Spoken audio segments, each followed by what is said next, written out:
Hello and welcome in. It's the live chat. Feels good to be back. Regular time slot, regular place. Let's do it. This time is absolutely yours. Whatever you want. Utah Championship, Genesis Championship. Pretty good field over there for that event on the DP World Tour. You can just shoot the shit. I don't care. Whatever you guys want to do, we'll do it. Little breaking news. The Century's not going to happen next year. Stinks. That had kind of been what we'd heard, but officially official now. So, yeah, whatever you guys want, but we will start where we always start. We'll start with the weather of the PGA Tour event. A couple of interesting things about Black Desert. First off, if you've never been to Southern Utah, find a way. It's so cool. Doesn't even feel like planet Earth. The fact that it's right there. There's so much good nature and views and cool stuff. But this is very typical of Southern Utah. So for a couple things here. They are at altitude, 3,100 feet. It's why in Mesquite and in Southern Utah, a lot of these long drive contests happen. Juice those numbers a little bit. But they're at altitude. To put it into perspective, Vegas is 2,000 feet of elevation, 50% more in Ivins, which is 3,100 feet. So the ball is going to fly. The only real tick up of wind looks to be Thursday afternoon, but it's for like an hour, which I don't know how realistic we can say that is or how predictable that is. The other thing is that it's only up to 10 miles an hour. It's not like it's going up to 25 miles an hour or anything like that. The thing that I think is most interesting about the forecast is that the days start rather cool and chilly. Okay. So it's going to be 48 degrees in the mornings, and then it's going to start to heat up, right? It's going to hit the high for the day at like 1 o'clock when it gets into the low 70s. So I would not be surprised if we get a first round leader from the afternoon wave, which is not a bold take, but it's certainly an underdog in most scenarios. But I think that that's possible this week. I think that the afternoon guys could, in theory, have better, warmer conditions. Ball fly a little bit further. They'll be a little bit more comfortable. They'll be able to shed a few layers. So just a couple of things to keep an eye out for that. While I'm thinking about it, there are a measly 70 spots remaining in our weekly listener league contest for this week. Still 100% guaranteed. $5,000 is the guarantee, $25 per tier entry. And you pick one golfer from each of 6 tiers. It's very, very simple. It's very, very fun. I have a lot of fun doing this. It's different than the salary cap formats that we are so used to. I will also tell you guys, and I've got a couple emails about this because people are getting excited, and I'm getting excited too. I have our call with Splash on Friday to figure out what is going on with the 2026 one and done. I've sent over my demands, my wish list, and I guess we're going to find out how many of those are going to come to fruition. If there's anything that you want, now is the time to say it because time is running out. Couple of ideas, couple of things. I want it to be a big purse with segments, with a flat payout structure, and a 5 entry max. Those are like the top of my wish list. We will see. You know, I'm not in charge. It's not my money. I'm not putting up my money, right? So we'll see how that goes. But those are part of my wishes or my demands, as I say. All right, let's get into this. So a couple of questions here. This one I saw come through twice, Mike, so I'll just start here. It says, do you think Sean Norris makes the cut at the Genesis? So we're going to jump right over to the Genesis. If you are on my website, rickrungood.com, I have loaded in both fields here. So the Genesis Championship field is loaded in. Obviously the Utah Championship field is loaded in. So this question is in regards to Sean Norris. Let's see what Sean Norris has been up to. That's not how he spells his name. He spells it like this, right? Oh, he spelled the other way. The third way to spell Sean. I was 0 for 2, but there he is. Okay. What has Sean Norris been up to? Not a lot of great play. Losing strokes off the tee in 5 straight, losing strokes on approach in 6 straight. He is reliant on an elite level short game, which worries me. Played this event 2 years ago with Drew. That doesn't help with anything. It is not too dissimilar of a profile that he was putting together when he was getting better results. So I will say, yes, he makes the cut. It kind of like, I don't want to say like hold my nose and say he makes the cut. It's kind of stinky, but I will say, yes, he makes the cut. Not thrilled about it, but I do think he gets through. What do we do with Potgieter? All right, we are on a South African run here. We'll start the show with a couple of South Africans. So I sent a tweet out in response to a question from Josh Culp asking about, like, does driving accuracy matter? Does it matter? Does it not? It's very clear that the penalty for missing the fairway here is massive. And it's not really missing the fairway. It's missing the fairway and then missing the couple of yards of rough and being in the lava rocks. That is clear that the penalty for that is huge. The thing to consider, though, is nobody misses these fairways. Like 80% of these fairways were hit last year. So I did just like a quick little, there's probably a million better ways to do this, but I just did a quick little expected value thing, like just you would for any other thing. You know, if your score 80% of the time you're going to make this score and you hit the fairway, 20% of the time you're going to hit this score, so your expected value with with every single drive is whatever.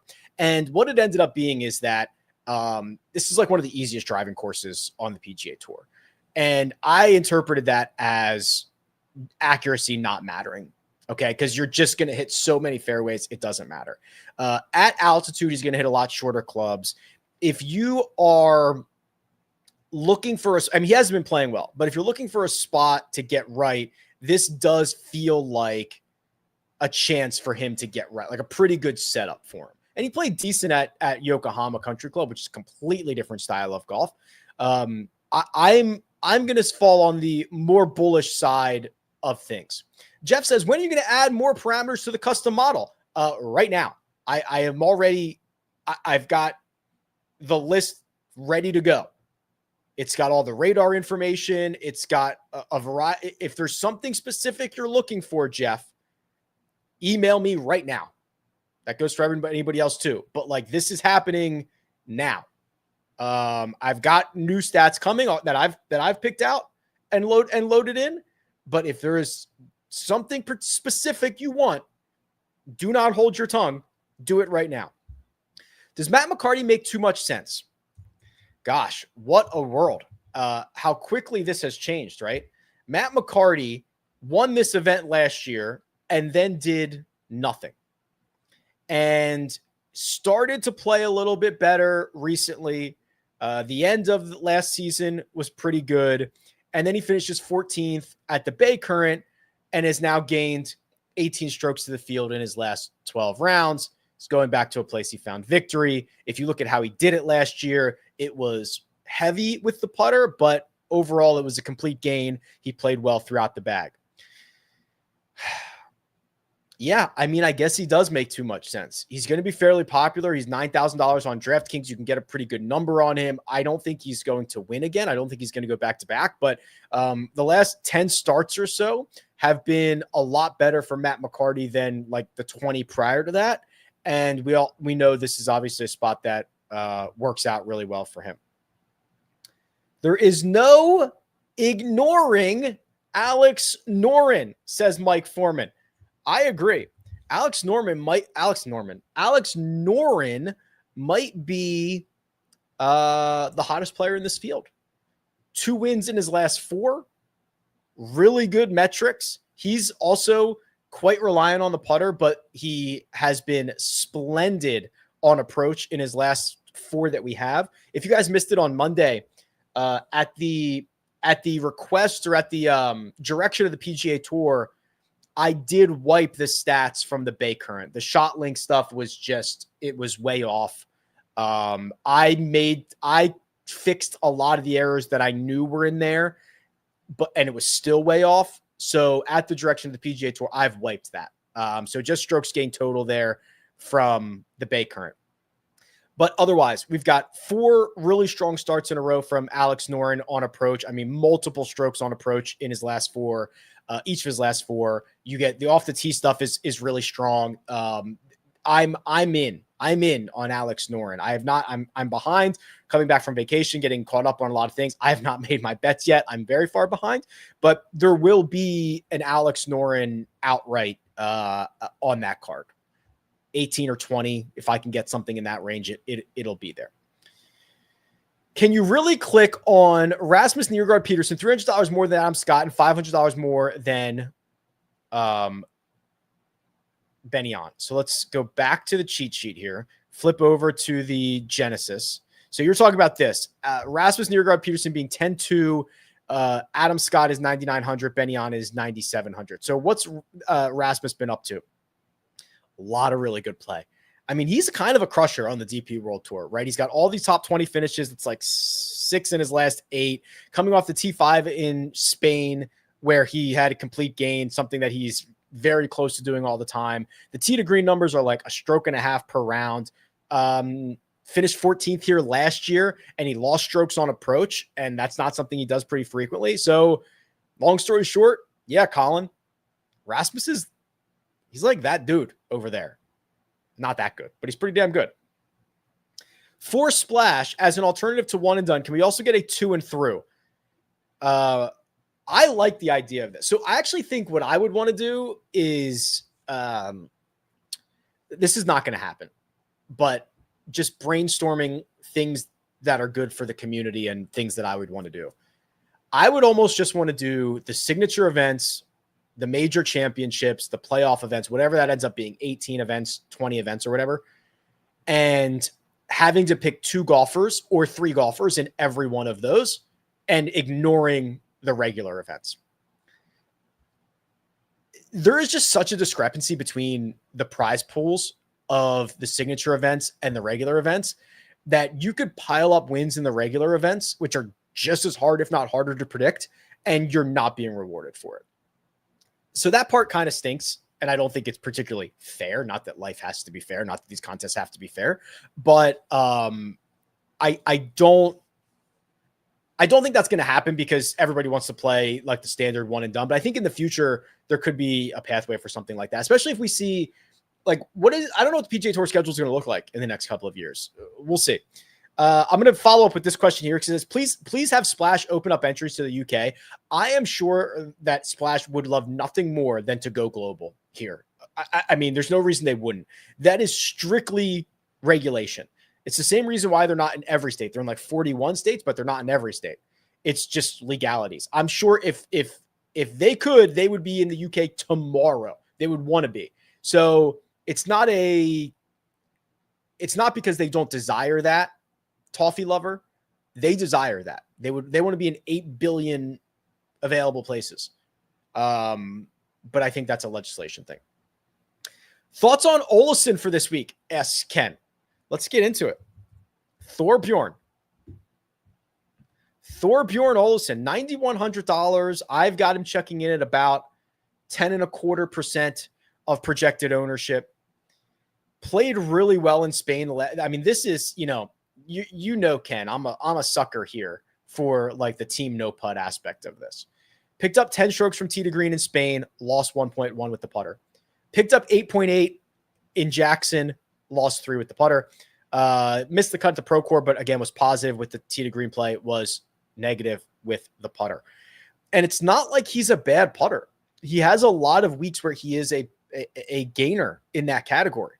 Did he play here last year? He did not. Let me look at a couple of other things. I really think this could be a good spot for him. I'm just trying to see.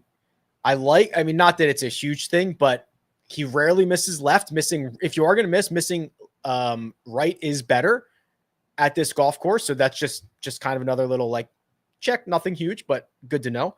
175 to 200. That's a big time. More shots come from 175 to 200 at this golf course, twice as much as the tour average. He's 48th on tour there. So in this field, much, much better. As I look through this stat profile, Ken, it does look really good for Thorbjorn. So yeah, color me impressed. Color me impressed that Bayern Munich is already up 2-0. Whereas I think they say Bayern München. I think they say I'm invested in this game, and I don't believe in jinxes, so I don't think I'm gonna have to sweat this because Bayern is absolutely smacking the crap out of those guys. Having a flashback to Martin Laird performing well on desert courses. He does. So we're gonna do a couple things here because I've got the time and I've got the energy. Let's look up Martin Laird's profile first and just see how he's playing. Then we'll go to the Holy Grail. We'll start popping in some desert golf courses. All right. Yikes. Well, we're getting vintage Laird, which is a stinky putter. Putted well in Napa. This is not great. This is not great. Let's see if we can find some better. Let me refresh this. Some better desert golf players. And I'm going to try to do this off the top of my head. So just bear with me here. So we've got everybody in this field. We are going to go with, so like Scottsdale, right? We're going to do TPC Scottsdale. We are going to do the American Express courses, which are PGA West. We are going to do what else? Okay, Summerlin would be another one. Although I guess I've got to open up some years here. Summerlin will add. What else do we need? We need Summerlin, Scottsdale, the PGA West golf courses. I feel like I'm missing. Oh, you know what I would kind of do? I'll do Congaree, which is not a desert course, but it's like effectively a desert course because of the way that this works. I'll do Black Desert. I'll do that too, just because that's kind of obvious. I'll also throw in Kiowa, which again is not a desert course, but it like the when I say desert, it's like, okay, missing the fairway, then missing the rough, and then you're cooked is like what I think of for this week. So let's take that, lower it down to 5 minimum starts and see all the players in this field. All right. Jason Day is gaining 1.8 strokes per round in his 10 starts on these golf courses. Davis Thompson, Adam Hadwin checks out. Joe Highsmith, Rio Hisatsune, Taylor Moore. Martin Laird is here, half a stroke per round. He's like 30th or 35th on the list. So kind of a fun little thing to do. I don't know if you guys had fun with that. I had fun with it. Can we do a deep dive on the court? Yeah. Okay. So on the greens, so they are bent for this week. So let me just do this. Let me just clear this out. And then what we'll do is green surfaces on just pure bent. Okay. And we'll go from last 4 years. And then we'll actually do, how about we do this? How about we do like large bent greens over 6,000 square feet, pure bent. Anything else I want to do here? No, I think that's fine. And then we'll sort by strokes gained putting. 5 minimum starts I still have. Pearson Cootie's number 1. Taylor Montgomery's number 2. Alex Noren is number 3. Bezadenhout I like a lot too. Christian Bezadenhout is 4. Putnam is 5. Look at Thorbjorn. Thorbjorn's like 9th on this list. I need to do a couple things here. I need to favorite Thorbjorn. I need to favorite Bezadenhout. I've already favorited Noren. Okay. Making sure I'm not missing these guys that I've talked myself into over the course of the last couple of minutes. Okay. I'm going to do that. Can we safely punt and save salary with Henrik Norlander?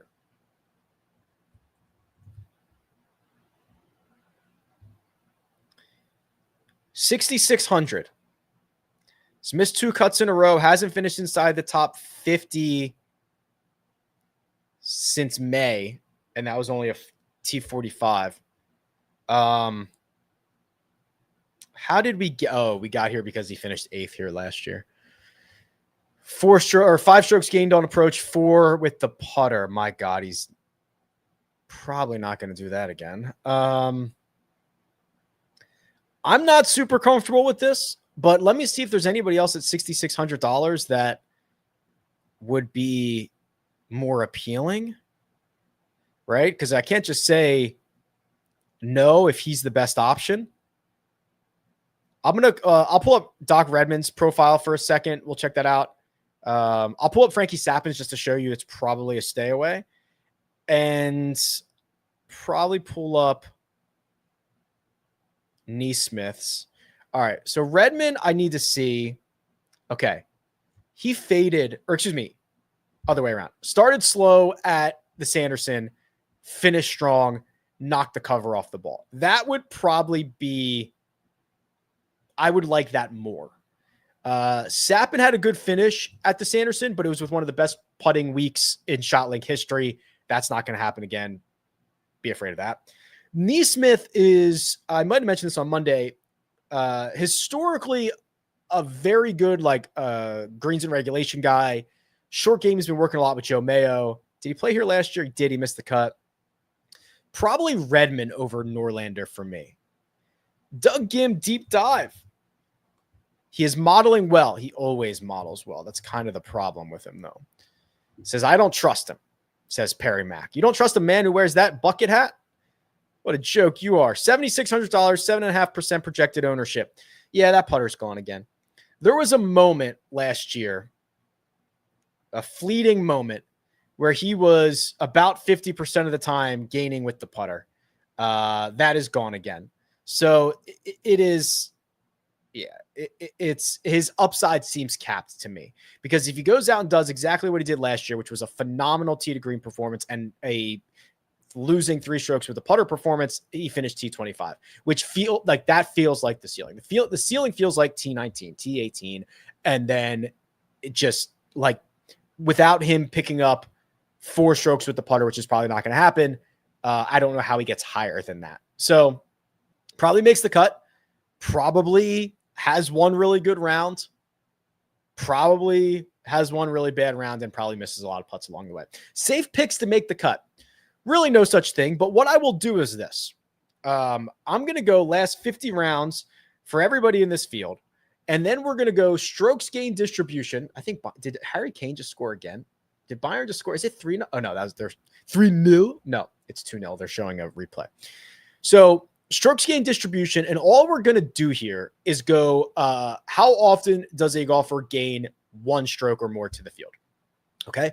And the idea being, if you gain a stroke to the field every single time, you are obviously going to make the cut, right? That's how cuts work. You're going to be in the top, 50% and even better, and you're going to make the cut. So these are the guys that do it at the highest rate. Pearson Coody, Michael Thorbjornsen, Kurt Kitayama, Kevin Roy, Christian Bezuidenhout, Kevin Yu, Matt Wallace, Taylor Montgomery. Those guys do it more than 50%. What I would say, though, is look at the guys that have the high floor, but do not have the high ceiling, which is probably guys you're going to get better numbers on because they're not going to be the best players in the world, but they're probably going to make the cut. So someone like Kevin Roy, who beats the field more frequently than almost anybody else, but he never has a 3+, 4+, 5+ round, just well below these other guys in this range. Same with Kevin Yu, even kind of a little bit of Christian Bezuidenhout along the way. It's just they don't have that ceiling. Pearson Coody kind of the same way. They can't go out and gain 4 or 5 strokes to the field, but they're sure as hell going to be there on the weekend. Here's that. So this kind of, I should have grabbed this question prior.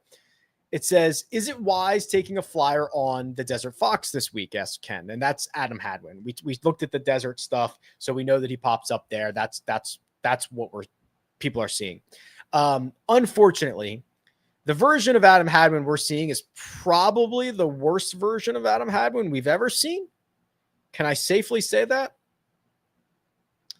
Yes, I think I can. 16 seasons. He lost a half a stroke per round last year, which is by far the worst year of his career. The only year of his career that he's actually a losing player. The problem is that might not be an anomaly because 2024 was at the time his worst year, and then 2025 happened. So like, ouch, babe, right? He's 39 now, right? Or he's in his age 38 season. He'll be in his age 39 season. It happens. Father Time is undefeated. Adam Hadwin's probably at the tail end of this. So no, I'm not going to take a flyer on Adam Hadwin. We're seeing a lot of really poor play, a lot of missed cuts, nothing really inside the top 30 for a really long time. Playing his own ball. I mean, did it to Zurich, but that's not even his own ball. His last top 30 was Phoenix. Of course, it was a desert golf course. Phoenix, 8 months ago. Of course, it was Scottsdale. Oh, God. So Vince Whaley keeps popping up on a number of searches, and he seems low-key in the pocket the last 6 to 8 weeks. Let's see what the Whale Man's been up to. $7,900. Played the Bay Current, was really bad on Saturday and not very good on Sunday. Although prior to that, well, the results are there. Third at the Sanderson, but with 11.5 strokes gained in the short game categories, but a complete gain in Napa. Wow, this is a very tough one to figure out. So just to kind of recap this, miserable overseas, short game outlier for the T3, a complete gain, a complete loss, all in his last 4 starts. If you go back to a 5th start, you get probably the best approach week of his career. You go back a 6th start, we don't have the breakdown because there was no shot link at Barracuda, but he was awesome. And then the start before that, he finished T4. I mean, wow, all over the place is Vince Whaley. Did he play here last year? He did. 67th. He lost. See, this is the problem. Let me check a couple things real quick. Yeah. All right. This is the perfect illustration of Black Desert. He lost 6 strokes off the tee here last year. How in the world do you lose 6 strokes off the tee at this event? You have this stat profile where you hit 53% of fairway, so you're 155th in accuracy, and you are 147th in distance from edge of fairway. So not only are you missing, you are missing massive. Okay? Just massive. It's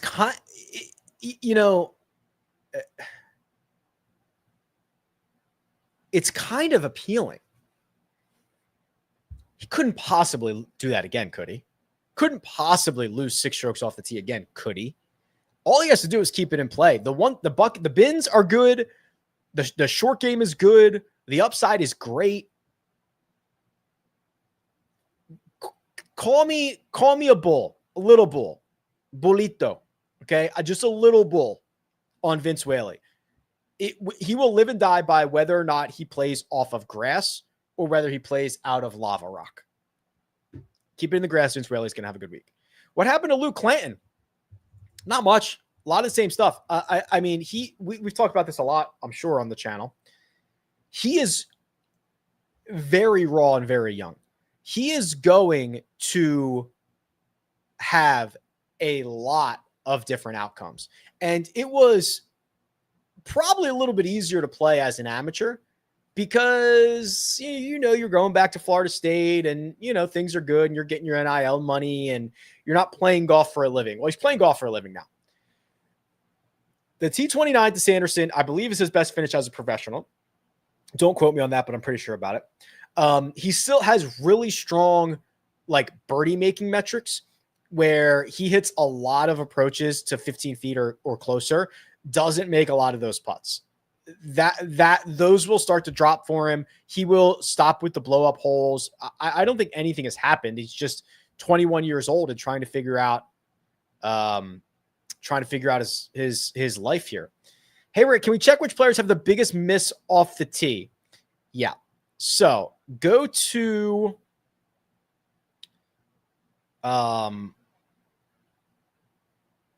go to the Holy Grail, go to the stats page, go to distance from edge of fairway. And I've got only the qualified players. You want the biggest misses? Okay, so you want the bottom of this list. So, of players in this field at the bottom of the list who are qualified, Frankie Sappin, Taylor Montgomery, Steven Yeager, Aldrich Potgieter, Nikolai's not on this field. Nick Dunlap, Cristobal Del Solar, Jeremy Paul, Trey Mullinax, Jesper Svensson. They miss pretty big. The guys that are the small missers, Takumi Kanaya, Ben Coles, Paul Peterson, Joel Damon, Carson Young, Zach Blair. Hope that helps. Okay, Whaley's in a kangaroo's pocket. That's pretty funny. I am actually at the end of the questions. Listen, I know it's Utah Championship. It's only been around 2 years. People got other things they want to do, but I'm here for it. We can look at anything. I'll give it a minute to get any more questions in the chat. I'll remind you, there's a $5,000 completely guaranteed listener league on Splash right now that, let me refresh this, probably has fewer spots left than I last said. Yep. So probably want to get in that. I'll start making some of my lineups, getting my wagers in along the way. Is there a shot shape that has an advantage for this week? I think the answer is going to be no, because of it's just so easy to hit the fairways, right? I don't think it's going to matter what direction you're playing it in, but just for kicks, let me look and see what direction we are moving in. And if there is a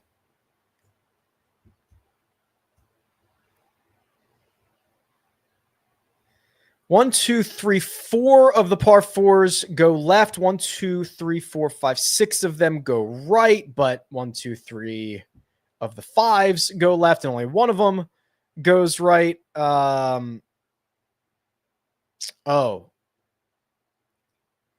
saying like Clanton shapes the ball. He has the biggest curvature, so shouldn't they have an advantage? Oh. So you're saying this. Hold on.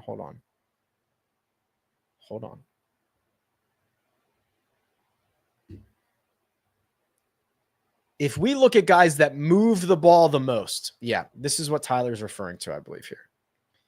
Luke Clanton moves the ball more than anybody. Always left to right, and with 100 feet of average curve. It's by far the biggest on tour. Martin Laird is up there, Audric Potgieter. So you're saying, Tyler is saying, I think what he's saying is, because he moves the ball a lot, you may guys who move the ball a lot might be more susceptible to missing fairways. So if fairways are easier to hit, isn't that better for guys that move it a lot? It's like the transitive property or something like that. Okay. It passes the sniff test, right? It passes the logic test. I could get behind that. Guys that move it a lot are Clanton, Laird, Potgieter, Thigala, Norlander, Thornberry, Cootie. I'm already saying, like, if you miss a lot of fairways, like, I don't care. I'm just going to, like, I'm in on Sahith this week. I've mentioned that for a lot of guys. So it's, I think it's a good thought, Tyler. Thoughts on Champ and Carson Young? Let's do Cam Champ first.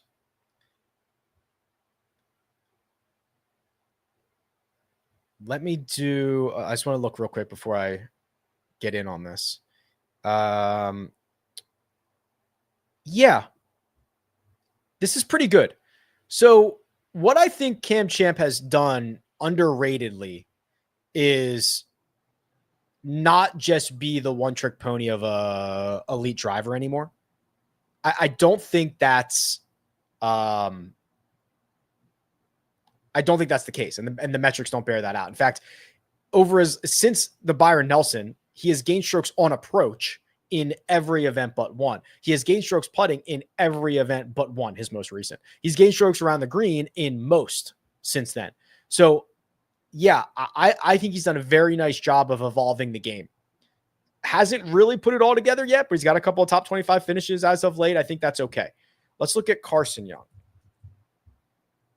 That's the other question from Ken. $7,200.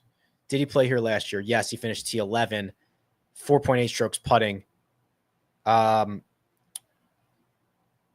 This is kind of whack-a-mole, right? So it's kind of all over the place. What do we think? What do we think Carson Young is good at? Statistically, the thing he's so like this is the problem. Unfortunately, is he's such an accurate driver that he just doesn't get rewarded for that this week. So that doesn't help. But I do think the larger greens help because he's miserable around the greens. So if he hits more greens, that's pretty good. He's very good from the bins that we want him to be good in. Okay. 6 out of 10, 6.5 out of 10 on Carson Young, but he's not going to have an advantage off the tee. In fact, his best attribute off the tee is not going to be rewarded this week. So we're going to need him. We're going to need those bins, and we're going to need him to hit greens. Planning on I can't read. Planning some training courses this year, Rick, to use your website better. Yeah, I need to. I mean, I've been bad at getting the tutorials out. I have been. I've kind of relied on the fact that I use the website on YouTube all the time, that I think people are going to learn that way. It's probably a bad idea. So I need to figure that out. Yeah, I need to do better. Is it a good bet to say guys who spray their driver will miss the cut? I don't think so. I don't think it's that simple, right? I don't think driving accuracy matters unless it's really, really bad. Second cut yesterday pod got me thinking, how about a golf style one and done? A point system. Yeah. So wait, a golf style one and done for football. Yes. Yeah. This is exactly what we talked about. So I think, all right, I tweeted this out and like football Twitter hated me for it. I'll just give you like a quick minute rant and then I'll move on. NFL Survivor is amazing. NFL Survivor has gotten so big. It is a flagship product for a lot of people.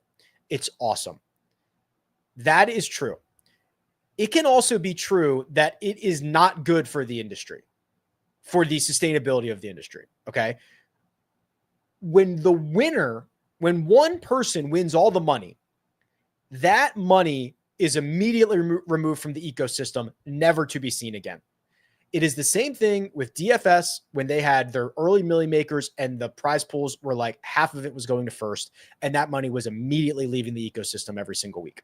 It is the same thing we've seen in poker where that money never gets back into the ecosystem. Okay. It is bad for the sustainability of the ecosystem. I think we are at the point where survivors should pay, and maybe it's a different, like you can have both of these. It's okay. Where like they pay out the top 10%. Imagine like making it to week 14 and seeing nothing. And you beat 99% of the pool and you get nothing for that. It's bad for the ecosystem, quite honestly. So yes, I would like to see that. The other thing that Oliver is going after here is that the best part about golf one and done, which has also exploded and is a flagship product for a lot of places now, is that you play it all year, no matter what. Okay. So what we talked about on the second cut, which by the way, that's a podcast we do 3 to 5 times a week. We preview, we talk about storylines. It's Mark Immelman. It's Greg Ducharme. It's myself. It's a lot of fun. Go check it out. My idea was basically, so it's Survivor. You pick an NFL team each week, but you just get their point differential. So in week 1, if you pick a team that wins 30-10, you're plus 20.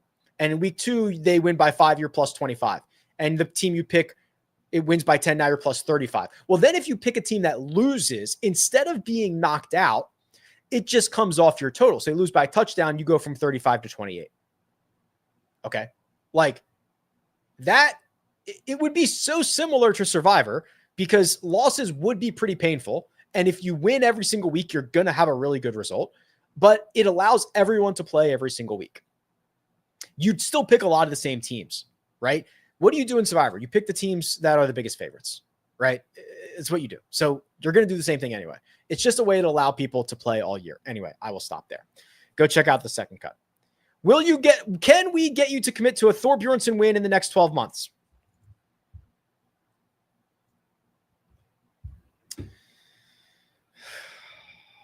Probably. He has gotten so much better so quickly. And the metrics are now pretty insane.